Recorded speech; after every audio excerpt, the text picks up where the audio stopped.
Okay, so the first question is, what assessments do you use for diagnosing an ASD student? Or if you're not diagnosing them, what would you use in an initial to see if he has ASD? Or if it's like a Determining eligibility? yeah. Okay. All right. So, right, we don't diagnose as speech language pathologist, but to determine eligibility under speech and language impairment, we would incorporate standardized batteries as well as informal or descriptive types of assessments. So, basically, for an initial assessment, you want to get a full picture of the child. So standardized batteries usually include assessments that will focus on obtaining information on his receptive, expressive vocabulary. Also for language, so anything related to his syntax, his grammar skills, things of that nature. Oral comprehension is big, so we want to do an assessment for that. Do you need Do you need any specific standardized tests? Yes. What are some of the tests that you use? What are the Okay. test names? So for receptive expressive vocabulary, I use receptive and expressive one-word picture vocabulary test, and then expressive one-word picture vocabulary test, and then the acronym for comprehensive assessment of spoken language is the CASL, which is CASL, and that's a second edition. For oral comprehension, there's listening. We use social language developmental test. So, and then if the student is having some difficulty with speech articulation, we'll use the Goldman-Fristow test of articulation.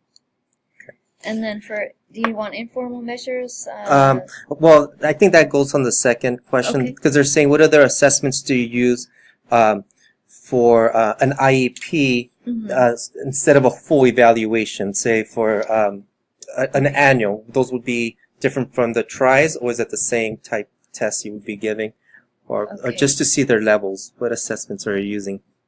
Okay, so for annual review, the goals are already in place. So when we review the goals, we basically will not really use a standardized battery. We'll use, or maybe we might incorporate some of that information from a test, an assessment test, but a lot of times we'll just use observations, and then we'll use like homework worksheets, or we'll use short stories for oral comprehension. So anything that's related to their grade level, we may check with the teacher and see what they're doing in the classroom, and then tie it into, if they're working on, for instance, syntax, and they have to speak using compound or complex sentences, then we'll try to tie that into the curriculum. So if they're trying to explain a report on volcanoes or the planets or something like that, then we'll use that verbiage, that vocabulary. Yes. Okay. And so as far as ongoing progress monitoring, what is some of the programs you're using, or how do you keep records? Or okay, so for records, we every time we see a student, we write a data log. So basically that has the goal, and then we take, we do, depends on how many trials, but we can rate trials per like 4 to 5 or per 10 trials. So we usually work off of like a percentage and then descriptive information. So say the student was focusing on attending to tasks, that might be like how many minutes per session he was able to do that. Or he's focusing on a social language goal, for instance, and he has to take 3 conversational turns out of 4. So we'll measure how many times he's doing that, or if he needs prompting, if he could do it independently, if he needs modeling.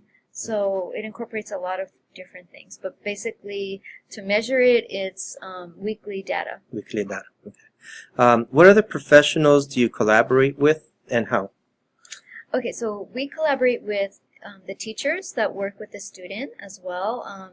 If the student is in the RSP program with a resource specialist, If they're getting OT services or APE services, we can collaborate with all team members, with occupational therapists, adaptive PE, deaf and hard of hearing. A lot of times, the student may show, I don't know, just some, off task or atypical behavior in a certain situation, like in a different classroom, and then when they come in the speech room and it's real structured, they may act, fine. So, the other staff may want to know what we're doing, what breaks, things like that. Okay. And how about collaborating and communicating with parents?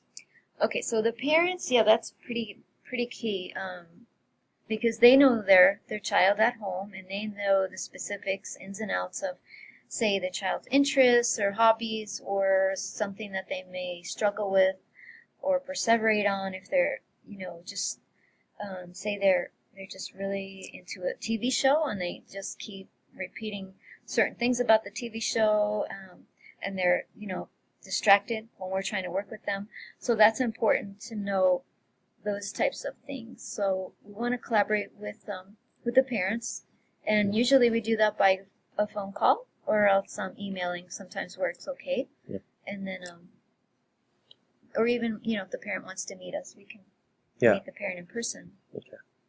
All right. Well, thank you, Marie. You're welcome.